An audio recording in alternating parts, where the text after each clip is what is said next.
Hi అందరికీ నమస్తే. ఈరోజు వీడియోలో మీకు మంచి ఇన్ఫర్మేషన్ అనేదైతే నేను ఇచ్చేస్తున్నాను. మనకు సమ్మర్ అనేది స్టార్ట్ అయిపోయింది కాబట్టి, బీభత్సంగా ఉంది కాబట్టి, మనం బజార్‌కి వెళ్తే ఫస్ట్ మనకు మొదట కనిపించేది పుచ్చకాయలు. ప్రతి ఒక్కరు ఈ పుచ్చకాయలు కొనుక్కోవాలి, తెచ్చుకోవాలనే ఆశతో వెళ్తూ ఉంటారు. మరి ఈ పుచ్చకాయలు కొనేటప్పుడు మనం కొన్ని ట్రిక్స్ అయితే ఉన్నాయి. అవి అయితే పాటిస్తే మనకి చాలా మంచిది.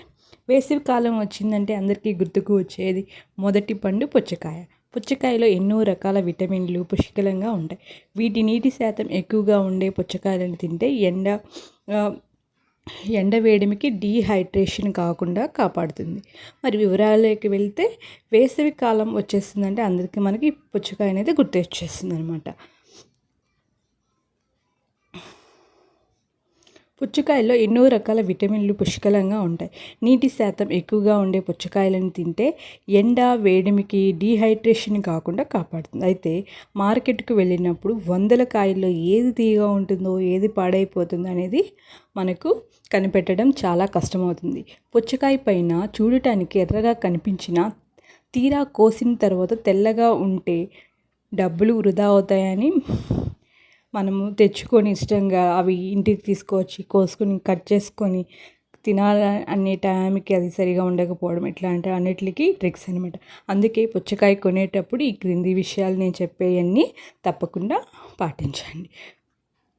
మెరుపును చూసి మోసపోకండి. చాలామంది పండు మెరుస్తూ ఉంటే అది తాజాగా ఉందని అనుకుంటారు, కానీ పుచ్చకాయ విషయంలో అది తప్పు. బాగా పండిన పుచ్చకాయ మెరుపు లేకుండా ఉంటుంది. కాడ మెరుస్తుందని అంటే అది ఇంకా పచ్చిగా ఉందని అర్థం. పుచ్చకాయ నేలపై పడి ఉన్నప్పుడు ఒకవైపు సూర్యరశ్మి తగలదు. ఆ భాగాన్ని ఫీల్డ్ స్పాట్ అంటారు. ఆ మచ్చ నారింజ పసుపు రంగులో ఉంటే అది తీగా ఉందని అర్థం. ఒకవేళ అది తెల్లగా ఉంటే ఆ కాయ ఇంకా పండలేదని అర్థం. పుచ్చకాయ తీసుకునేటప్పుడు ఆకారాన్ని గమనించాలి. పొడవుగా ఉన్నవి మగపండు. వీటిలో నీటి శాతం ఎక్కువగా ఉంటుంది, కానీ తీపి తక్కువగా ఉంటుంది. గుండ్రంగా ఉండేవి ఆడపండు. ఇవి చాలా తీయగా ఉంటాయి. మీకు తీపి కావాలంటే గుండ్రటిగా ఉండే కాయని తీసుకోండి. నెక్స్ట్ అయితే ఒక పరిమాణంలో ఉన్న 2 కాయలను చేతిలోకి తీసుకున్నప్పుడు ఏది ఎక్కువ బరువు ఉంటే దాన్ని తీసుకోండి. బరువు ఎక్కువగా ఉంటుందంటే అందులో గుజ్జు రసం సమృద్ధిగా ఉన్నాయని అర్థం.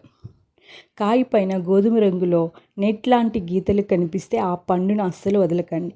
ఆ గీతలు ఎక్కువగా ఉంటే ఆ పండు అంత తీయగా ఉంటుందని అర్థం. పిందిగా ఉన్నప్పుడు తేనెటీగలు ఎక్కువగా వాలటం వల్ల ఆ గీతలు ఏర్పడతాయి. పుచ్చకాయ ఉన్న కాడ పచ్చగా ఉంటే అది చెట్టు నుంచి ముందే కోసారని అర్థం. అదే కాడ పూర్తిగా ఎండిపోయి ఉంటే అది చెట్టు మీదే సహజంగా పండిందని అర్థం. తింటే చాలా రుచిగా ఉంటుందని అర్థం. మరి మీరు బజార్కి వెళ్ళినప్పుడు మీరు పుచ్చకాయ కొని ఇంటికి తీసుకొచ్చేటప్పుడు ఈ చిన్న ట్రిక్స్ అనేది మీకు గుర్తుపెట్టుకొని మీరు ఈ చిన్న ట్రిక్స్ అనేది పాటించి మీరు పుచ్చకాయ అనేది కొనుక్కోవడం వల్ల మనకు డబ్బులు అనేవి సేవ్ అవుతాయి. మనం ఇంటికి తెచ్చుకున్నా కానీ కొనుక్కొని మనము తృప్తిగా మన పిల్లలకి కట్ చేసి పెట్టుకోవచ్చు. చాలా వరకు మేము కూడా ఫేస్ చేసాము. మనకైతే తెలియదు కదా, అట్లా కొనుక్కొని తెచ్చుకొని ఇంటికి కట్ చేసేసరికి తీరా అవి తెల్లగా ఉండడం, మగ్గకపోవడం ఇటువంటివి చాలా మేము ఫేస్ చేసామన్నమాట. అందుకని ఇప్పుడు సమ్మర్ ట్రెండింగ్ పుచ్చకాయలు కాబట్టి ఎక్కడ పెట్టినా పుచ్చకాయలు ఉంటాయి. ప్రతి ఒక్కరి చేతిలో ఇవే ఉంటున్నాయి. అందుకని మనము డబ్బులు ఇప్పుడు ఒక 100 రూపాయలు లేనిదే కాయ అనేది రావట్లేదు. అందుకని డబ్బులు అనేది వృధా అవ్వడం ఎందుకని, డబ్బులు ఎవరికి ఊరికే రావు కదా.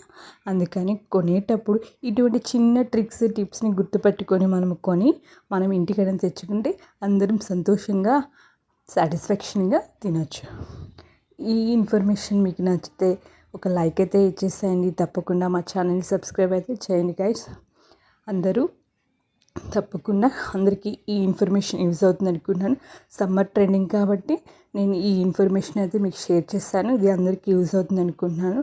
అందరూ తప్పకుండా మీరు బజార్కి వెళ్ళినప్పుడు పుచ్చకాయ కొనుక్కోవాలి అని అనుకున్నప్పుడు తప్పకుండా నేను చెప్పిన ఈ ట్రిక్స్ని అయితే ఫాలో అవ్వండి. మంచిగా ఉండే పండుని అయితే తెచ్చుకొని ఇంట్లో అందరూ కట్ చేసుకొని సంతోషంగా తినేసాయండి. అప్పుడు మనకు ఏ బాధ అనేది ఉండదు. ఓకే గైస్, ఇది మీకు అందరికీ తప్పకుండా యూజ్ అవుతుంది అనుకుంటున్నాను. అందరూ తప్పకుండా మా ఛానల్ అయితే సబ్స్క్రైబ్ చేయండి. ఒక లైక్ అయితే ఇచ్చేసింది, షేర్ చేయండి గైస్. థ్యాంక్ యూ అండి.